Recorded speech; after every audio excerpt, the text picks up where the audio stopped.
नमस्कार. आपण रोजच्या वापरामुळे हा जो तवा असतो तो तेलकट होतो. आपण बऱ्याचदा चपात्या बनवताना याला चपात्यांना तेल लावतो आणि ते जे तेल असतं ते या तव्याला असं चिपकून राहतं. परंतु आज आपण या तव्याला क्लीन कसं करायचं अगदी सोप्या पद्धतीने ते आज आपण बघणार आहोत. बघू शकतात किती काळाकुट्ट हा तवा झालेला होता आणि आपण याला अगदी घरगुती पद्धतीने व्यवस्थित स्वच्छ नव्यासारखं बनवणार आहोत.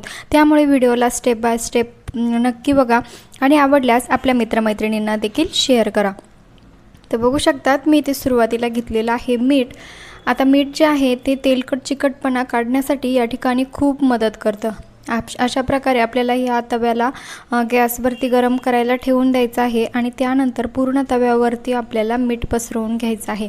मिठामुळे जो पण आपल्या तव्यामध्ये जो तेलकट चिकटपणा असा चिपकलेला असतो तो लवकर निघण्यास या ठिकाणी मदत होते.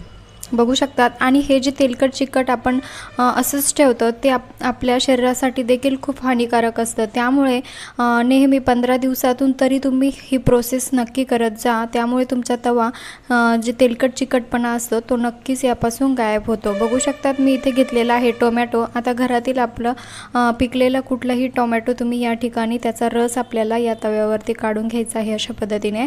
त्यानंतर आपल्याला लागणार आहे लिंबू. आता मी लिंबाचा रस देखील यावरती टाकून घेणार आहे आणि आपल्याला गॅस अगदी नॉर्मलवरती ठेवायचा आहे. जास्त फुल देखील करायचं नाही आहे जेणेकरून जे आपण टाकलेलं आहे त्यामध्ये ते जळून जाईल. त्यामुळे गॅस हा मीडियम ठेवायचा आहे आणि बघू शकतात या ठिकाणी मी लिंबू देखील यावरती लिंबाचा रस टाकलेला आहे आणि आता आपल्याला यावरती टाकायचं आहे पाणी.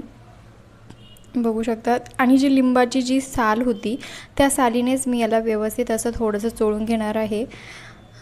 आणि तुम्ही जर 8-15 दिवसातून ही जर प्रोसेस करत राहिला तर नक्कीच तुमच्या तव्यावरती जो पण तेलकट चिकटपणा साचलेला असतो तो निघण्यास लवकर मदत होते. बघू शकतात आणि त्यापासून तुमच्या शरीराला देखील खूप धोका असू शकतो कारण खूप खराब झालेलं हे तेलकट चिकटपणा चिटकलेला असतो जो की आपल्या नेहमीच्या रोजच्या घासल्यामुळे तो निघत नाही. आणि अशा पद्धतीने तुम्ही जवळपास 15 दिवसातून ही प्रोसेस जर करत राहिला तर नक्कीच तुमचे जीवन या ठिकाणी व्यवस्थित राहील. बघू शकता मी अशा प्रकारे लिंबाच्या साहाय्याने ह्या तव्याला सर्व असं लिंबू लावून घेतलेलं आहे. थोडंसं घासल्यासारखं घासत आहे. आणि तुम्ही हा व्हिडिओ कुठल्या गावातून किंवा शहरातून बघत आहात ते मला कमेंट्स करून नक्की कळवा.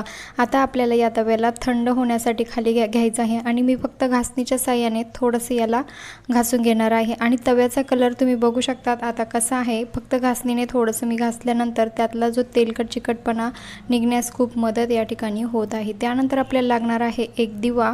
जी आपण दिवाळीमध्ये पंती वापरतो ती पंती आपल्याला या ठिकाणी किसणीच्या साहाय्याने थोडीशी किसून या तव्यावरती घ्यायची आहे. अशा प्रकारे तुम्ही याऐवजी तुमच्याकडे जे म्हणजे कुठलाही मातीचं जर असेल खापर वगैरे किंवा माठाचं वगैरे ते देखील तुम्ही या ठिकाणी वापरू शकतात. मी इथे पंतीच्या साहाय्याने याला व्यवस्थित तव्याला अशा प्रकारे थोडंसं साबणाच्या साहाय्याने घासून घेतलेलं आहे. रोजच्या आपण जे घासतो त्याने तर आपला तवा निघतो परंतु आपण त्यातला जो काळा चिकटपणा असतो तो आपण काढू शकत नाहीत. बघू शकतात अशा प्रकारे किती हा तवा काळा झालेला होता आणि अगदी थोड्याच मेहनतीने हा व्यवस्थित चमकायला लागलेला आहे. आता तवा जास्त काळा असल्यामुळे तो पूर्ण नव्यासारखा तर नाहीच होणार परंतु यावरती जो तेलकट चिकटपणाचा जो थर होता तर नक्कीच यापासून गायब झालेला आहे. नक्की ट्राय करून बघा. अगदी सोप्या घरातील वस्तू वापरून आपण या तव्याला जे तेलकट चिकटपणाचे डाग होते ते अगदी सोप्या पद्धतीने या ठिकाणी घालवलेले आहेत. आणि हो, व्हिडिओ जर आवडला असेल तर तुमच्या मित्रमैत्रिणींना देखील शेअर करा जेणेकरून त्यांचा देखील फायदा होईल.